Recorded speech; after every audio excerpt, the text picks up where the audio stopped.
আজকে আজারির মাহফিলে লাখ লাখ লোক ট্রেনে চড়ে এসেছে পঙ্গপালের মতো ছুটে ছুটে, কিন্তু দেখলাম ফিরার পথে ট্রেন থেকে মরে এক ভাই, ট্রেন থেকে পড়ে একটা ভাই মারা গেছে।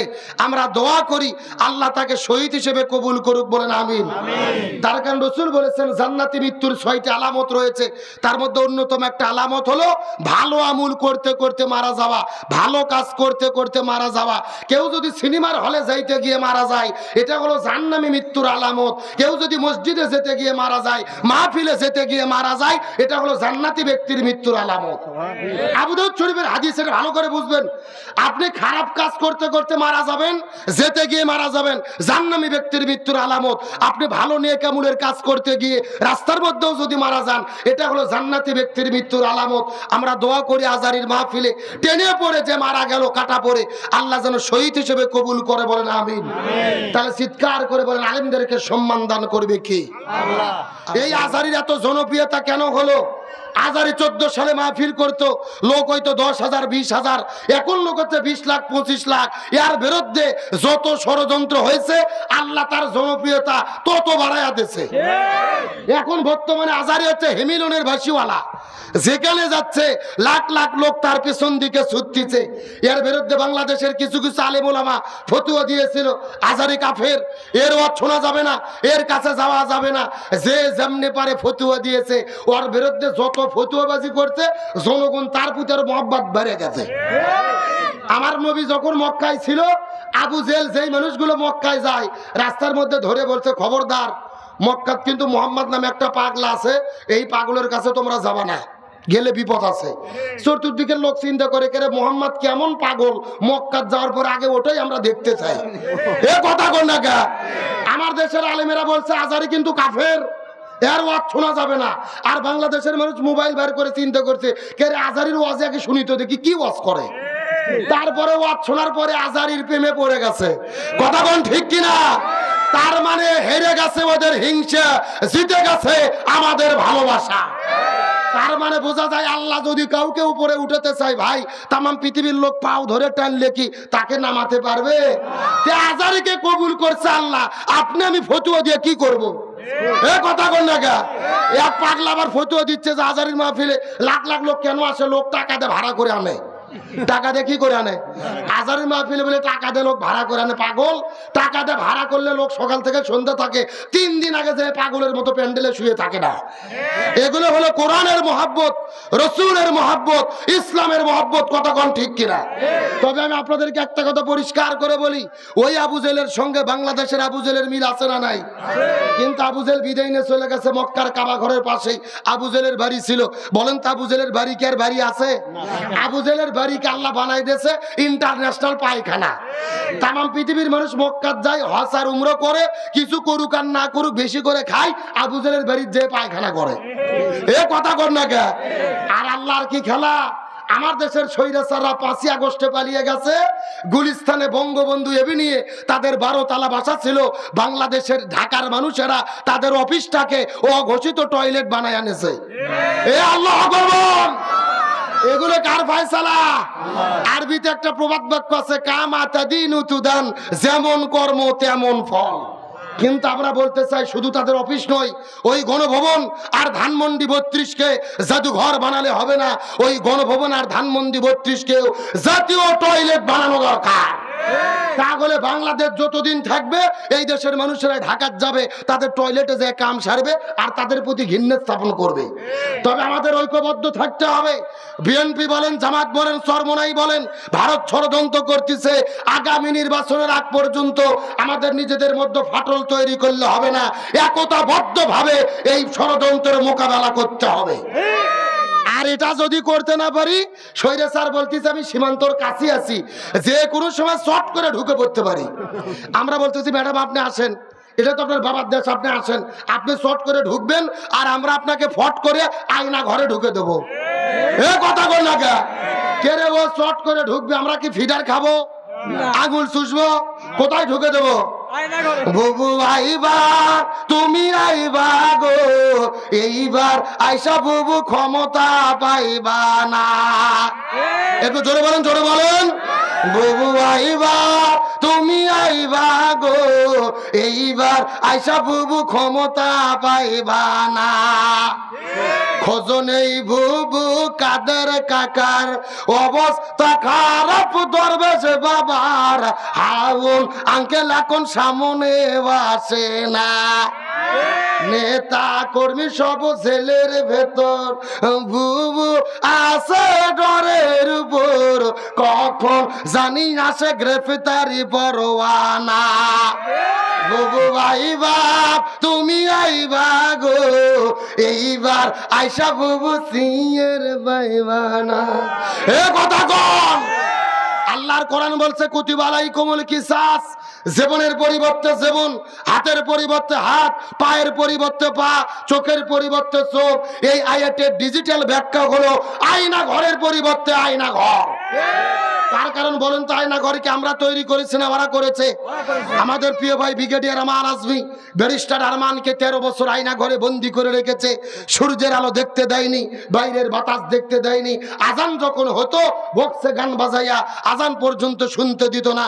সুতরাং ডক্টর ইউনূস সরকারকে বলবো, স্বৈরাচারের যত এমপি মন্ত্রী গ্রেপ্তার হয়েছে এদের জেলে রেখে জামাই আদর করলে হবে না। বিচার চলাকালীন অবস্থায় এদের প্রত্যেককে আয়না ঘরে বন্দি করে রাখতে হবে। আলোচনা কি চলবে? শেষ পর্যন্ত থাকবেন তো ইনশাআল্লাহ? দেখি থাকবেন না কারাগারে, একটু হাত তোলেন।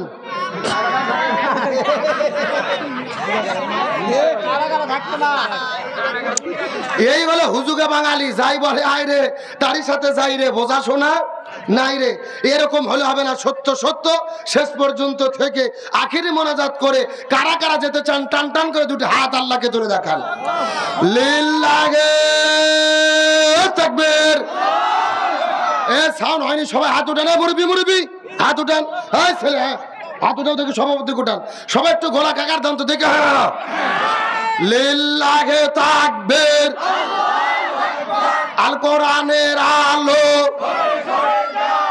আল হাদিসের আলো, দুনিয়ার মুসলিম ইসলামের শত্রুরা কোরআন আছে যেখানে, লিল্লাহে তাকবীর। আলহামদুলিল্লাহ বলেন। আপনারা সবাই কিন্তু হাত তুলে ওয়াদা করলেন শেষ পর্যন্ত থাকবেন। এখন না থেকে যদি উঠে চলে যান, ওয়াদা ভঙ্গ করা কিসের লক্ষণ? আর একটু জোরে বলেন। আপনারা কি মুনাফিক হতে চান? মুনাফিক হতে চান কি চান না, এটা মোনাজাতের আগে বোঝা যাবে। জোরে বলেন, কিসের আগে? মোনাজাতের আগ পর্যন্ত লক্ষ্য করে দেখেন কারা কারা উঠে উঠে চলে যায়। যারা যারা উঠে যাবে মনে করবেন এরা ওই গ্রুপের লোক। কথা কি ঠিক আছে? আল্লাহ তাআলা শেষ পর্যন্ত আমাদের থাকার মতো তৌফিক দিক, বলেন আমিন। তাহলে চিৎকার করে বলেন, আলেমদের বিরুদ্ধে ষড়যন্ত্র করে কি কোনো লাভ আছে? কোনো লাভ নেই। বরং যুগে যুগে আলেমদের সম্মান মর্যাদাকে কে বৃদ্ধি করে দেবে? আরো জোরে বলেন। এই বাংলার জমিন আমরা দেখেছি স্বৈরাচার ভারত থেকে, ভারতের এজেন্ট হয়ে এই বাংলাদেশে এসেছিলেন। গত 16 বছরে ইসলাম এবং মুসলমানদের বিরুদ্ধে ষড়যন্ত্র করেছিলেন। তারা চেয়েছিল বাংলাদেশ থেকে ইসলাম এবং মুসলমানদের শেষ করে দেওয়ার জন্য। আরেকটু জোরে বলেন। তারই ধারাবাহিকতায় আমরা দেখেছি গত 16 বছরে শিক্ষা ব্যবস্থার মধ্য থেকে কোরআন হাদিসের শিক্ষাকে কেটে দিয়ে তারা ঢুকিয়ে দিয়েছিল বান্দরের শিক্ষা। হাজার হাজার আলেমদেরকে জেলের মধ্যে বন্দী করেছে, দাড়ি টুপিওয়ালাদেরকে গ্রেপ্তার করে জঙ্গিবাদের নাটক করেছে। এমনকি যখন তাদের ক্ষমতার চেয়ে নড়বড়ে হয়ে গেল, ভারতের ইশারায় তারা চিন্তা করে দেখেছিল বাংলাদেশের সবচাইতে শক্তিশালী ইসলামী দল হলো বাংলাদেশ জামাত ইসলামী। 1 তারিখে তারা জামাত ইসলামীকে নিষিদ্ধ করলো, আর 5 তারিখে সিরে জুতো সিরে শাড়ি পরে মামু বাড়ি দিল্লি পালাতে বাধ্য হলো। চিৎকার করে বলেন, এগুলো কার খেলা? আল্লাহ তাআলা বলেন, আমি আল্লাহ ধরি না, কিন্তু একবার ধরলে। আপনারা দেখেছেন স্বৈরাচার পালিয়ে যাচ্ছে হেলিকপ্টারে চড়ে। 10 সেকেন্ডের একটা ভিডিও দেখছেন না? টেলিভিশনের মধ্যে, খবরের মধ্যে ভিডিও দেখে মনে হচ্ছে ওটা 16 বছরের প্রধানমন্ত্রী হাসিনা না, ওটা আপনাদের আদমদিঘির কাজের মেয়ে সকিনে। এ কথা কোন না? মানে ওর শাড়ির কুচিও ঠিক নাই, আঁচুরও ঠিক নাই। মানে মনে হচ্ছে উনি পালানোর আগে মনোযোগ দিয়ে শাড়িটাও পরতে পারেনি। গণভবনের ভেতরে গোস্ত ভুনো করছে, ইলিশ মাছ রান্না করছে, 14 প্রকারের তরকারি, গরম ভাত। আল্লাহর কি খেলা! আল্লাহ খাবার পর্যন্ত টাইম দেয়নি। আল্লাহু আকবার বলেন। এগুলো কার ফয়সালা? স্বৈরাচার পালিয়ে যাওয়ার পরে ভারত থেকে লন্ডনে যেতে চেয়েছে, ভিসা পায় নাই। কানাডায় যেতে চেয়েছে, ভিসা পায় নাই। আমেরিকায় যেতে চেয়েছে, ভিসা পায় নাই। কোরআনের ফাঁকে আল্লামা সাঈদী বলেছিল, এমন একটা সময় আসবে এই স্বৈরাচাররা পালানোর জন্য ইঁদুরের গর্ত খুঁজে পাবে না। আল্লামা সাঈদী যেই বক্তব্য দিয়ে বিদায় নিয়ে চলে গেছে, স্বৈরাচারদের সঙ্গে 100% বক্তব্য মিলে গেছে। কিন্তু ভালো করে বোঝেন বগুড়া দমদিঘির মুসলমান, গভীর মনোযোগ। ওই স্বৈরাচার পালিয়ে যাওয়ার পরে ষড়যন্ত্র বন্ধ হয়নি। ভারত থেকে ষড়যন্ত্র চলতেছে, দিল্লি থেকে ষড়যন্ত্র চলতেছে। ওই ভারত থেকে যখন হাসিনা পালিয়ে গেল, তারা বলেছিল বাংলাদেশে পেঁয়াজ দেব না, আলু দেব না, বাংলাদেশের মানুষকে না খাওয়াইয়া মারবো। চিৎকার করে বলেন রিজিকের মালিক কে? আরো জোরে বলেন কে? ওরা বলেছে বাংলাদেশে পেঁয়াজ আর আলু দেব না, আমরা বলছি তোদের পেঁয়াজ আর আলু আমরা খাবো না। এ কথা কর না গা। 15 দিন ওদের পেঁয়াজ আলু আমরা খাইনি। ভারতের পেঁয়াজ হলো 1.5 টাকা কেজি, আলু হলো 2 টাকা কেজি। ভারতের কৃষকেরা পচা আলু আর পেঁয়াজ রাস্তার মধ্যে ফেলে দিয়ে নরেন্দ্র মোদীর বিরুদ্ধে আন্দোলন করতেছে। আল্লাহু আকবার জোরে কোন। আমাদের বগুড়ায় একটা ভাষা আছে, অন্যের জন্য গর্ত খুললে ওই গর্তে নিজেকেই, মানে ওরা আমাদেরকে বিপদে ফেলা থেকে নিজেরাই বিপদে পড়েছে। তবে আমরা সেলুট দেই বর্তমানে ডক্টর মোহাম্মদ ইউনূস সরকারকে। ইউনূস সরকার এমন একটা জিনিস ভাই, এ কথা কয় কম কিন্তু কাজ করে বেশি। এ হলো ঠান্ডা মাথার পাকা খেলোয়াড়। ওই ভারত আমাদের পতাকা তাগুল লাগিয়ে দিয়েছে, দূতাবাসে হামলা করেছে, সীমান্তে হামলা করেছে। ডক্টর ইউনূস সব রাজনৈতিক দলকে এক জায়গায় হওয়ার ডাক দিয়েছে। 54 বছরে আমরা যেটা পারিনি, সব রাজনৈতিক দল এক মঞ্চে হতে পারেনি। কিন্তু ডক্টর ইউনূসের ডাকে সাড়া দিয়ে ডান পাশে জামায়াত ইসলাম, বাম পাশে বিএনপি, তার পাশে চরমোনাই, তার পাশে হেফাজত, বাংলাদেশে যতগুলো রাজনৈতিক দল আছে এক মঞ্চে দাঁড়িয়ে জাতীয় ঐক্য গঠন করে ঘোষণা করেছে বিএনপি বিএনপির স্বার্থে কাজ করবে, জামাত জামাতের স্বার্থে কাজ করবে। তবে দেশের স্বার্থে আমরা বাংলাদেশের 18 কোটি জনগণ আমরা এক দল। আমরা যখন জাতীয় ঐক্য গঠন করছি, নরেন্দ্র মোদী 6 গিলাস পানি খাইছে। এ কথা কন না গা। কিন্তু আজকের প্রোগ্রাম থেকে পরিষ্কার করে বলি, এই বাংলার জমিন 18 কোটি জনগণ রাজপথে নেমেছিলেন।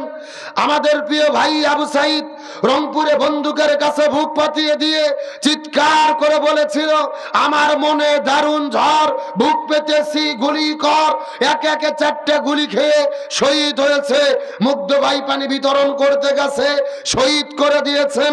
1700 ছাত্র জনতা জীবন দিয়ে শহীদ হলো, স্বৈরাচার পালাতে বাধ্য হলো। আমরা পরিষ্কার করে বলি, এই বাংলার জমিনে 18 কোটি জনগণ প্রয়োজনে হাতে হাত রেখে মাথায় কাপড়ের কাপড় বেঁধে আবারও রাজপথে নামবো। তারপর আমার দেশের স্বাধীনতা, সার্বভৌমত্ব 1 ইঞ্চি মাটি নিয়ে ওই ভারতের দাদা বাবুদেরকে আমরা সিনিমিনি খেলতে দেব না, দেব না, দেব না। কারা কারা রাজি? দুটো হাত আল্লাহকে তুলে দেখান। দেন একজন তাকবীর দেন দেখি। ওয়াজি করা যাবে না আজকে। কে রে? 1000 লোকের মধ্যে স্লোগান দেওয়ার একটা লোক নাই। এ হুজুর তাকবীর দেন দেখি।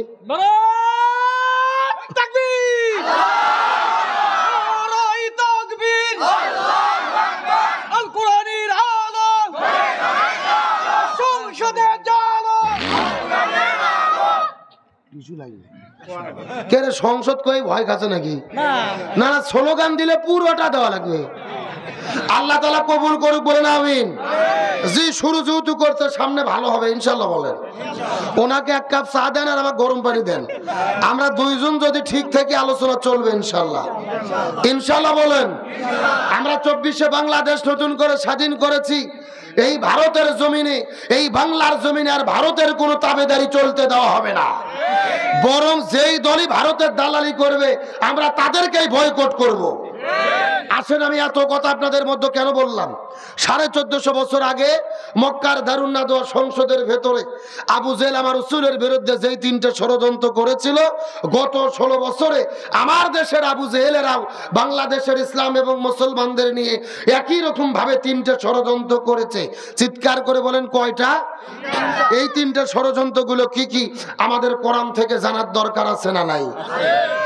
আমার প্রিয় বন্ধুগণ, মুসলমান ভাইরা গভীর মনোযোগ।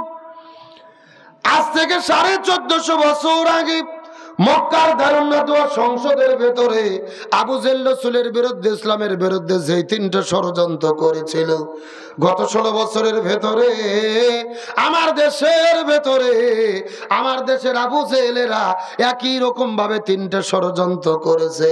দলিল হলো আল্লাহর কোরআন, সূরাটির নাম হলো সূরা আনফাল, আয়াত নম্বর হলো 30।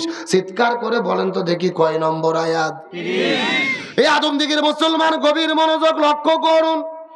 আল্লাহ তাআলা কত চমৎকার করে বললেন, ওয়াইদ ইয়ামকুরু বিকাল্লাযিনা কাফারু। আল্লাহ তাআলা ডাক দিয়ে বলেন, ইয়া রাসূলুল্লাহ, আবু জেহেল আপনার বিরুদ্ধে ষড়যন্ত্র করতেছে, কিয়ামত পর্যন্ত করবে। ইয়ামকুরু শব্দটি মুজারের সিগা, বর্তমান, ভবিষ্যৎ, প্রেজেন্ট, ফিউচার। আল্লাহ বলেন, ইয়া রাসূলুল্লাহ, আবু জেহেল আপনার বিরুদ্ধে ষড়যন্ত্র করতেছে, কিয়ামত পর্যন্ত করবে। এখন আমি আপনাদের জিজ্ঞাসা করি, বলেন তো আবু জেহেল কি কিয়ামত পর্যন্ত বেঁচে থাকবে? না। তাহলে আল্লাহ মনে হয় ভুল করে লিখেছে। আপনাদের কি মনে হয় আল্লাহ কি ভুল করে? আল্লাহ ভুল করেন এমন কথা বললে ঈমানও থাকবে না। কিন্তু আল্লাহ তাআলা যদি এই জায়গায় মাকারা শব্দ দিতেন, এই জায়গার মধ্যে অর্থ হয়ে যেত। কিন্তু আল্লাহ মাকারা শব্দ ব্যবহার না করে ইয়ামকুরু শব্দটি কেন ব্যবহার করলেন? এই আয়াতের ব্যাপারে তাম পৃথিবীর ভেতরে সমস্ত মুফাসসির কেরাম একমত পোষণ করেছেন, কিয়ামত পর্যন্ত আবু জেহেল থাকবে না। কিন্তু আবু জেহেলের নাতি পুতিরা, যোগ্য উত্তরসূরিরা কিয়ামত পর্যন্ত দেশে দেশে থাকবে। এ চিৎকার করে বলেন কার ঘোষণা? আসলে আমি যদি একটা কথা বানাই বলি, কাছে আমার জিহ্বা কেটে নেবেন, আমার কোনো আপত্তি নেই। তবে আমি কোরআন থেকে দলিল দিয়ে যদি কথা বলি, আর আপনারা নিজেদেরকে যদি মুসলমান বলে দাবি করেন, আপনারা মেনে নিতে বাধ্য। আমার বন্ধুগণ, মুসলমান ভাইরা গভীর মনোযোগ। আল্লাহ তাআলা ডাকতে বলেন, ইয়া রাসূলুল্লাহ, কিয়ামত পর্যন্ত আবু জেহেলের বংশধররা জমিনের মধ্যে থাকবে। রাসূল ডাকতে বলেন, আল্লাহ, আমরা আবু জেহেলদেরকে চিনতে পারবো কেমনে? আল্লাহ বলে, ইয়া রাসূলুল্লাহ, কিয়ামত পর্যন্ত আবু জেহেল যারা হবে তারা সব সময় কাজ করবে তিনটা। জোরে বলেন কয়টা? আরো জোরে। আবু জেহেল সব সময় তিনটা কাজ করবে। তার মধ্যে প্রথম নম্বর কাজ হলো, এই জমিনের মধ্যে যারা কোরআনের হক কথা বলবে, কোরআনের সত্য কথা বলবে, এই দুনিয়ার মধ্যে দিন প্রতিষ্ঠার কথা বলবে, ইসলামে আন্দোলনের কথা বলবে, এই জমিনে কোরআন বিজয়ের আন্দোলন করবে, প্রথম নম্বর কাজ হলো লিইউসবিতুকা, যারা কোরআনের হক কথা বলবে তাদেরকে তারা জেলের মধ্যে বন্দী করবে। এখন আমি আপনাদেরকে জিজ্ঞাসা করি, বলেন তো দেখে আদমদিগের মুসলমান, এই যে গত 16 বছরের ভেতরে আমার দেশে আলেমদের বন্দী করা হয়েছে নাকি হয় নাই? আরো জোরে বলেন। আমাদের প্রিয় ভাই মুফতি আমির হামজা, শাইখুল হাদিস আল্লামা মামুনুল হক, শিশু বক্তা নামে পরিচিত রফিকুল ইসলাম মাদানী, কোরআনের পাখি শহীদ আল্লামা দিলওয়ার হোসেন সাইদি, যেই মানুষটা অর্ধশত বছর ধরে কোরআনের মাহফিলে আলোচনা করলেন, যার আলোচনা শোনার পরে হাজার হাজার মানুষেরা কালেমা পড়ে মুসলমান হলো, যেই মানুষটা কাবা ঘরের মধ্যে ঢুকে নামাজের অনুমতি পাইল, যেই মানুষটাকে বুকের মধ্যে জোরে ধরে কাবা শরীফের ইমামে চুমু খাইলো, ওই কোরআনের পাখি আল্লামা সাইদিকে 13 বছর ধরে তারা জেলের মধ্যে বন্দী রাখার পরে, ওই জেল থেকে বের করে হসপিটালে ভর্তি করার পরে ইনজেকশনের সিরিজের মধ্যে বিষ ঢুকাইয়া আল্লামা সাইদের শরীরে তারা বিষ প্রয়োগ করে পরিকল্পিতভাবে হত্যা করেছে। আরো জোরে বলেন। 1 নয় 2 নয় 13 বছর ধরে আল্লামা সাঈদীকে জেলের মধ্যে বন্দি রাখার পরে হসপিটালে ভর্তি করে যেই ডাক্তারকে চিকিৎসা করার দায়িত্ব দিয়েছিল তার নাম হলেন ডাক্তার মোস্তফা জামান। এই ডাক্তার কোন ডাক্তার? যেই ডাক্তার 2013 সালে শাহবাগের গণজাগরণ মঞ্চে দাঁড়িয়ে স্লোগান দিয়েছিল, সতে সাঈদী তুই রাজাকার, তুই রাজাকার, রাজাকারের ফাঁসি চাই। যেই লোকটা আল্লামা সাঈদীর ফাঁসি চাইলো, ওই লোকটাকে দিল চিকিৎসা করার দায়িত্ব। আমাদের বগুড়ার ভাষায় বলে শিয়ালের কাছে ছাগল বাগি। আরো জোরে বলেন। ওই হসপিটালে দুইটা নার্স বলেছে আল্লামা সাঈদীর শরীরে যখন ইনজেকশন পুশ করেছে এই ডাক্তার মোস্তফা জামান, তার কিছুক্ষণ পরে আল্লামা সাঈদী মৃত্যুর কোলে ঢলে পড়েছে। তার মানে বোঝা গেল আল্লামা সাঈদীর মৃত্যু কোনো স্বাভাবিক মৃত্যু ছিল না, এটা পরিকল্পিত হত্যাকাণ্ড। সুতরাং বর্তমান ডক্টর ইউনূস সরকারকে বলতে চাই, ওই কোরআনের পাকে আল্লামা সাঈদীকে পরিকল্পিতভাবে যারা মৃত্যুর দিকে ঠেলে দিয়েছে এদের প্রত্যেককেই গ্রেফতার করে ফাঁসির দড়িতে ঝোলাতে হবে। তাহলে চিৎকার করে বলেন আবু জেহেলটা কয়টা কাজ করবে? আরো জোরে বলেন। আমার প্রিয় বন্ধুগণ, মুসলমান ভাইরা গভীর মনোযোগ। আবু জেহেল তিনটা কাজ করবে, তার মধ্যে প্রথম নম্বর কাজ হলো এই জমিনের মধ্যে কোরআনের হক কথা যারা বলবে তাদেরকেই তারা জেলের মধ্যে বন্দি করবে। দুই নম্বর কাজ হলো আলেমদেরকে জেলে বন্দি করে এদেরকে যদি দ্বীনের পথ থেকে ফিরানো না যায়, ইসলামের পথ থেকে ফিরানো না যায়, কোরআনের পথ থেকে ফিরানো না যায়। দুই নম্বর কাজ হলো লিয়াকতুলুকা, প্রয়োজনে তারা তাদেরকে হত্যা করে বিদায় করে দেবে। এখন আমি আপনাদেরকে জিজ্ঞাসা করে বলেন তো, এই আদমদিঘির মুসলমান এই গত 16 বছরের ভেতরে আমার দেশের আলেমদেরকে হত্যা করা হয়েছে নাকি হয় নাই? আমাদের নাকি আমাদের আবার মাওলানা মতিউর রহমান নিজামী, আব্দুল কাদের মোল্লা, সালাউদ্দিন কাদের শেখা চৌধুরী, আলী হাসান মোহাম্মদ মুজাহিদ, মীর কাসেম আলী মিঠু ভাই সহ কত মানুষদেরকে ফাঁসির দড়ি গলার মধ্যে ঝোলাইয়া এই জমিন থেকে বিদায় করে দিয়েছে। এই মানুষগুলোর কোনো দোষ ছিল না, এই মানুষগুলোর কোনো অন্যায় ছিল না রে। তাদের অপরাধ হলো একটা, এই জমিনের ভেতরে কোরআন বিজয়ের তারা স্বপ্ন দেখেছিল। এই জন্য 1 নম্বর ছেলে বন্দি করবে, 2 নম্বর হত্যা করবে, আর 3 নম্বর কাজ হলো এই জমিনের ভেতরে যে আলেমদের জনপ্রিয়তা বেড়ে যাবে, যাদের মাহফিলে হাজার হাজার মানুষের সমাবেশ ঘটবে, যাদের মাহফিলে লক্ষ লক্ষ যুবকেরা দৌড়ে দৌড়ে যাবে, যেই সমস্ত আলেমদেরকে এই দেশের যুবকেরা আইডল বলে মনে করবে, ওই জনপ্রিয় আলেমদেরকে এই দেশের মধ্যে তারা থাকতে দেবে না। লিইখরিজুকা, তাদেরকেই তারা দেশ থেকে বের করে দেবে। এই গত 16 বছরের মধ্যে লক্ষ্য করে দেখেন, কোরআনের পাখি আল্লামা সাঈদীর পরে যিনি সবচাইতে জনপ্রিয়তা অর্জন করেছিল আমাদের প্রিয় ভাই ডক্টর মিজানুর রহমান আল আজহারী। ওই আজহারী ভাই জনপ্রিয়তা অর্জন করার কারণে এই দেশের মধ্যে তাকে থাকতে জায়গা দেওয়া হলো না, বাংলাদেশটা ছেড়ে 5 বছর মালয়েশিয়া থাকতে বাধ্য করা হলো। এই জন্য আবু জেহেল 3টা কাজ করবে। 1 নম্বর জেলে বন্দি করবে, 2 নম্বর হত্যা করবে, 3 নম্বর দেশ থেকে বের করে দেবে। এখন আমি আপনাদের জিজ্ঞাসা করি, চিৎকার করে বলেন তো দেখি, এ বগুড়া আদমদিঘির মুসলমান আমার দেশের আবু জেহেলেরা এই 3টা কাজ করছে নাকি করে নাই? এ জোরে বলেন, করছে নাকি করে নাই? তার মানে বোঝা গেল 1450 বছর আগের আবু জেহেল আর বাংলাদেশের গত 16 বছরের আবু জেহেল, এদের ভেতরে বিন্দু মাত্র কোনো পার্থক্য নাই। কিন্তু আমি আপনাদের কাছে প্রশ্ন করতে চাই, আলেমদের বিরুদ্ধে ষড়যন্ত্র করে কি কোনো লাভ হয়েছে? আজকে আমরা দেখেছি সেই লালমনিরহাটে ডক্টর মিজানুর রহমান আল আজহারী মাহফিল করতে গেছে দিনের বেলা, এমন একটা মাহফিল তিনি করেছে, প্রায় 20 থেকে 25 লক্ষ মানুষের জনসমাবেশ ঘটেছে, নতুন একটা ইতিহাস ঘটেছে। ট্রেনের উপরে চড়ে হাজার হাজার লাখে লাখে মানুষেরা দলে দলে তার মাহফিলে যোগ দিয়েছে। দৃশ্য দেখে মনে হচ্ছিল নতুন এক ইস্তেমার ময়দান। চিৎকার করে বলেন আল্লাহু আকবার। আমরা ইস্তেমাতে দেখেছি ঢাকাতে সারা বাংলাদেশ থেকে সারা বিশ্ব থেকে লোক আসে। কেন যায়? ওখানে মোনাজাত হয়, দোয়া হয়, তাসবিহ হয়, তামাম দেশের মানুষেরা ওখানে যায়। কিন্তু এক ব্যক্তির জন্য 15 লাখ 20 লাখ লোক যে হতে পারে, এটা বাংলাদেশের ইতিহাসে এই প্রথম। এ কথা বলে না কেন? আপনি বিএনপি বলেন, জামাত বলেন, চরমোনাই বলেন, এই দলগুলো সমাবেশ করে লাখ লাখ টাকা খরচ করে, টাকা ভাড়া করেও 5 লাখ লোক জোগাতে পারে না। 500 টাকা করে যদি লোক প্রতি দেয়, ওই লোক মাঠে থাকে ততক্ষণ, বিরিয়ানির প্যাকেট দেয় না যতক্ষণ। এ কথা কন না কে? আজারির মাহফিলে 20 লাখ লোক উপস্থিত হচ্ছে, আগের দিন রাতে মাহফিলে গিয়ে ঘুম পাড়তিছে। আমরা মনে করি এগুলো টাকা দিয়ে নয়, এগুলো হলো একমাত্র কোরআনের ভালোবাসায়। ওই স্বৈরাচাররা চিন্তা করেছিল আল্লামা সাঈদীর মাহফিলে লাখ লাখ লোকের উপস্থিত ঘটে, সাঈদীকে পরিকল্পিতভাবে হত্যা করে দাও, তাহলে লাখ লাখ লোক আর কোরআনের মাহফিলে হবে না। আল্লাহর কি খেলা!